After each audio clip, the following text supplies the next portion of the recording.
What happens if the world's two largest economies can't agree on what counts as fair trade? President Donald Trump is sending his top economic advisors to Beijing this week for talks to avert a possible trade war with China. U.S. Treasury Secretary Steve Mnuchin, U.S. Trade Representative Robert Lighthizer, and other senior economic officials will meet with Chinese officials on Thursday and Friday to discuss the two countries' trade disagreements. Among other things, the U.S. wants China to import more American goods and to stop forcing American companies to hand over their prized intellectual property if they want to do business in China. It already looks like talks are going to be tough. Chinese officials have declared they will refuse to discuss two of the U.S.'s biggest demands, and U.S. officials are signaling that they aren't particularly optimistic. "I'm always hoping but not always hopeful," Lighthizer said at a U.S. Chamber of Commerce event on Tuesday in advance of the China trip. It's a big challenge.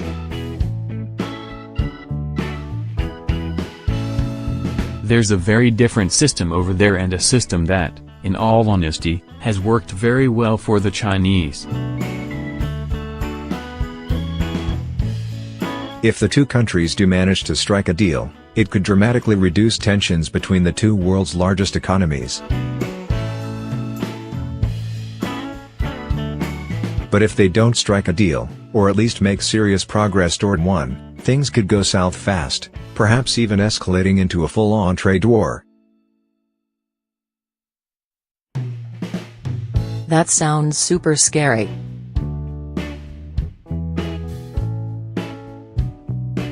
But what is a trade war, actually?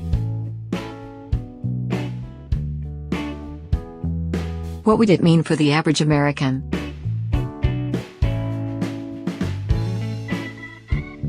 What follows is a brief guide to what a trade war is and why it could be so costly for both the US and China. What is a trade war?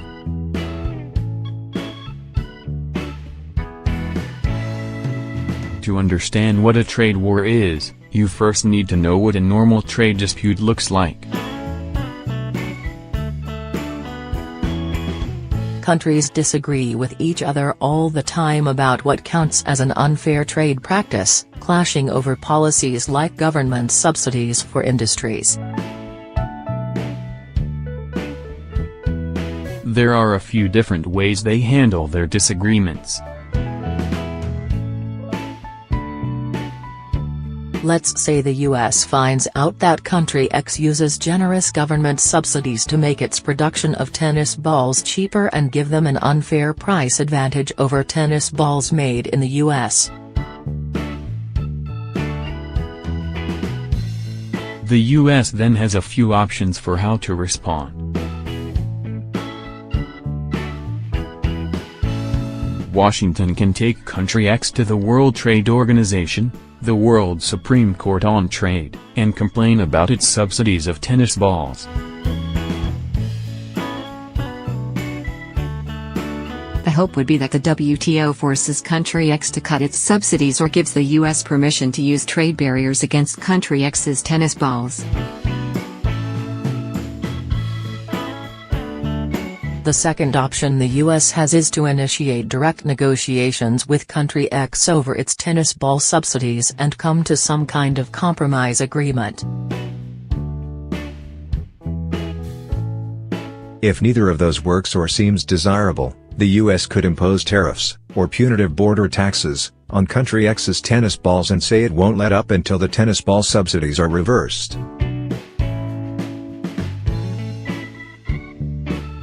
Country X might then choose to come to the negotiating table to try to find a solution. The problem is that it could also choose to impose its own tariffs on an American export that it thinks the U.S. handles unfairly. Experts say that what separates a trade dispute from a trade war is the way the third situation unfolds. It's a trade dispute if the US and country X's tariffs on each other are one-off strikes. But if the initial tit-for-tat causes further escalations, in the form of higher or more tariffs, then it becomes a trade war. Phil Levy, who was a senior official on President George W. Bush's Council of Economic Advisers, told me that his rule of thumb for characterizing something as a trade war is that the escalation of trade barriers is uncontrolled. That is, when disputes veer from the conventional channels for sorting out disputes, and threaten to become the source of serious economic harm for both economies. Are the US and China heading toward a trade war? The US and China are already engaging in what Monica DeBole, a senior fellow at the generally pro-free trade Peterson Institute for International Economics, calls a pre-trade war.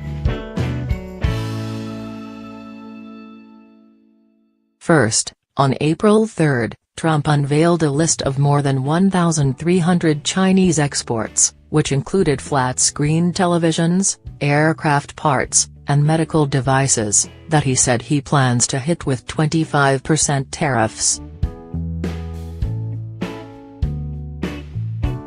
The tariffs are intended to punish Beijing for restricting U.S. investment in China and stealing American intellectual property. Combined, they would affect about $50 billion worth of Chinese exports. The very next day, China struck back, unveiling its own list of U.S. exports that it plans to hit with 25% tariffs. The proposed package could affect more than 100 American-made products, including cars, airplanes, and soybeans, the top U.S. agricultural export to China. Combined, they would cover about $50 billion worth of U.S. exports, perfectly mirroring the U.S. tariffs. But it didn't stop there.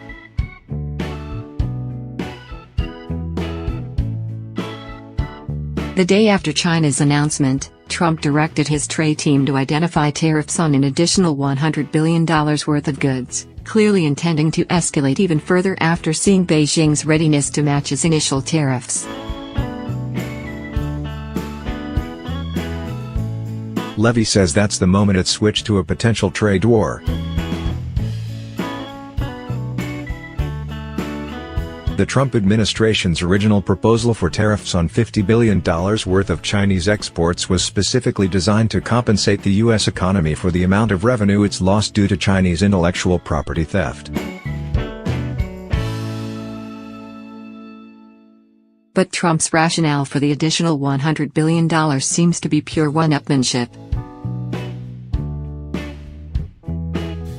The next day, a spokesperson for China's Ministry of Commerce said that China will fight at any cost and take comprehensive countermeasures to Trump's latest measures.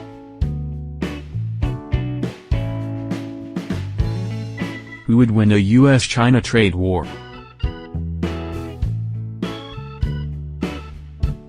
Trump has said he thinks trade wars are easy to win if the U.S. exports less to a country than the country exports to the U.S.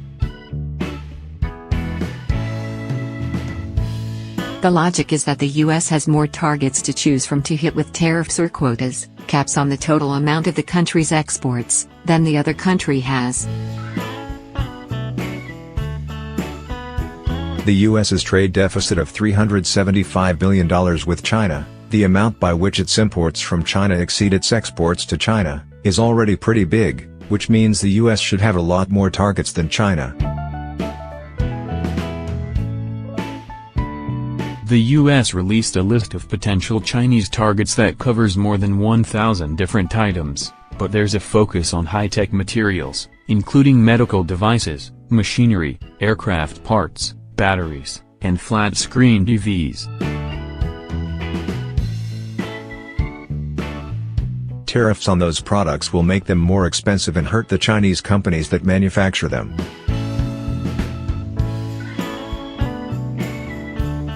But experts say that Trump would be mistaken to think the U.S. doesn't have a lot to lose. One reason is that nearly every tariff Trump places on a Chinese export to the U.S. doesn't just hurt China, it also hurts U.S. producers and consumers. Trade with China saves typical American households up to $850 a year, and that extra money gets spread across the economy and helps keep people employed in a variety of domestic industries. That could change if higher prices lead more Americans to change their buying patterns. U.S. businesses could also feel the sting because Trump's tariffs on machinery and high-tech components from China would almost certainly mean U.S. manufacturers of things like aircraft and cars have to spend more than they do now.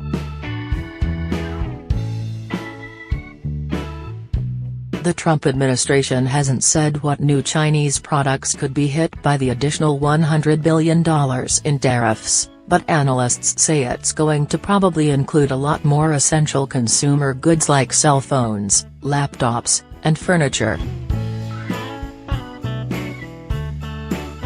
Again, a double-edged sword, it'll deal a blow to the Chinese companies that make them and the U.S. consumers that buy them. China might not have as many exports to choose from, but the ones that it can hit are going to sting. Beijing is looking to hammer U.S. agricultural exports produced in states that Trump and the GOP consider vital political strongholds. If China imposed its proposed tariffs, it would cause demand for those U.S. exports to slump in China, and that in turn could dent profits and cause layoffs in those industries. China's threat to put tariffs on soybeans is something the administration will take particularly seriously. China buys about a third of the U.S.'s soybean exports, making it far and away the largest importer in the world for the American crop. The biggest soybean producers in the U.S. include Ohio, Iowa, Missouri, and Indiana, states in the heart of Trump country where neither the president nor his party wants to see economic instability or job losses during the 2018 or 2020 elections.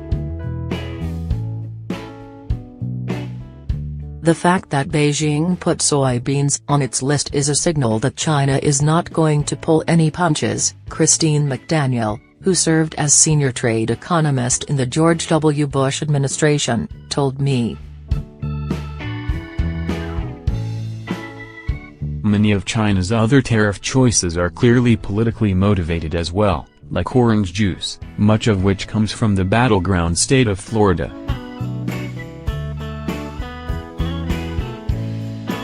And tariffs on corn crops could hit swing states in the Midwest like Iowa.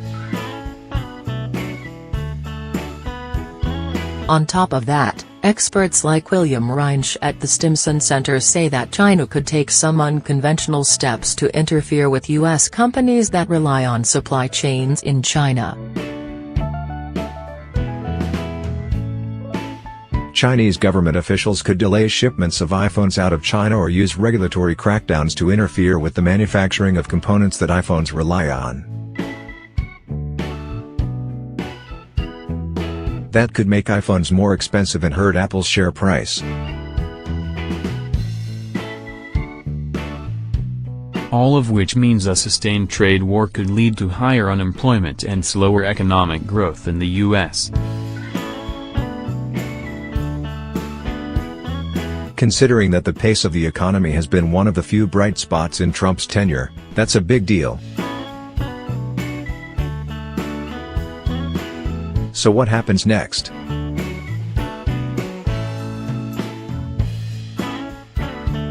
The main thing to watch is the upcoming meeting between Trump administration officials and Chinese officials this week. It's possible they could come to a deal that would result in US and Chinese tariffs being lowered or even taken off the table.